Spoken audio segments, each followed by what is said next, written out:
Welcome back. Happening today, there is a chance to talk about what happened as the Sixers are planning to get a new arena in the foreseeable future. My sister, who just celebrated her 30th birthday, is live in Center City with the details. Jasmine, good morning to you. Secrecy and closed-door meetings. They're hoping that today will give them an opportunity to get some of their questions answered.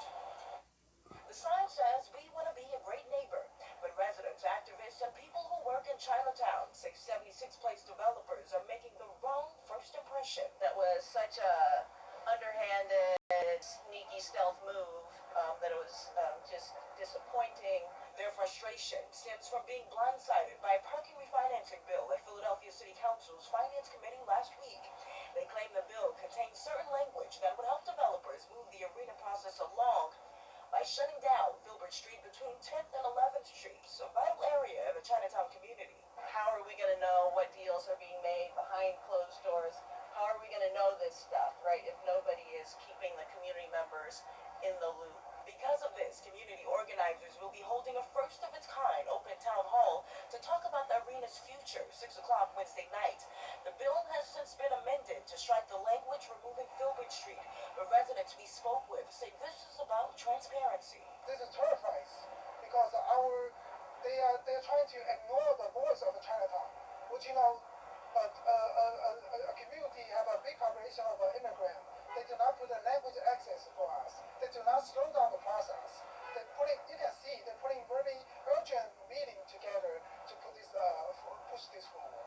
In a statement, a 76 Deaf Corp spokesperson says we are coordinating with stakeholders in collaboration with the city to outline what is necessary to make this project possible, which would include changes to Filbert Street. Our understanding is that this bill simply keeps the option open for changes that would still need approval in the future. At the meeting Wednesday night, participants hope to get to the heart of the matter. If I lost this place, I don't think that I will be able to reconnect to my culture. My kids' generation, younger generation, will never be able to reconnect their culture. The meeting will be conducted in Mandarin with interpretations in English and Cantonese, so as many people as possible can attend. We're told the 76 Place developer will be present. All right. Thank you, Jasmine. In other news, Grant Whale died from a serious illness. He was covering the World Cup. So with that being said, his funeral services will be coming really, really soon. The journalist died at the ripe old age of 49 years old. Now we have some breaking news that happened overnight. Police say right now they're searching for two men who they say started to carjack and shot a man in Northeast Philadelphia. With more on this story, here is my Uncle Ross. Good morning to you, Uncle Ross. They'll be able to track down these two violent carjackers. Calling this ordeal a robbery, carjacking, shooting. They say it happened just before 11 o'clock last night in the 400 block of Roosevelt Boulevard in Northeast Philadelphia. When police and first responders got to the scene, they found a 41-year-old man who had been shot once in the back. Medics took him to Einstein Hospital, where he's now in stable condition. Police say he was conscious, walking and talking, and able to share the story of what happened to him. He told police that he was in his vehicle, which was a white Mercedes SUV, when two males entered the vehicle, struggled with him, shot him in the back, then pulled him out of the vehicle. Officers say that the carjackers then took off in that stolen Mercedes SUV, heading north on Roosevelt Boulevard. They also say there were several private surveillance cameras on some homes on that block where the shooting took place. They're hoping that footage will give them some kind of clue leading them to these two violent carjacks. All right, Uncle Ross, thank you. Here's some of the top local stories we're following for you right now. The Temple president is moving closer to campus. Mr. Jason says that him and his family have to move just blocks away from the school between Diamond and Norris Streets. So with that being said, it's going to help him do what he has to do to make sure everything is going to be a-okay in the springtime. Two boaters were found after they were missing for over a week ago.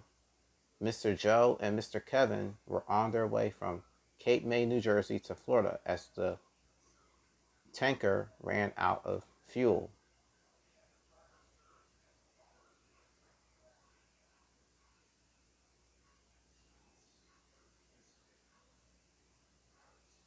And of course, the Powerball jackpot is tonight. It will be estimated up to $134 million. Good luck to everyone who does play. We'll have the winning numbers for you later on really soon. A church vandalism started to happen in Chester County over the weekend at St. Joseph Catholic.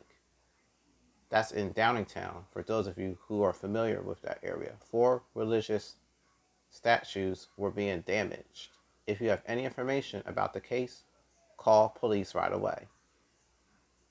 Members of the Philadelphia Pops are going to avoid a strike.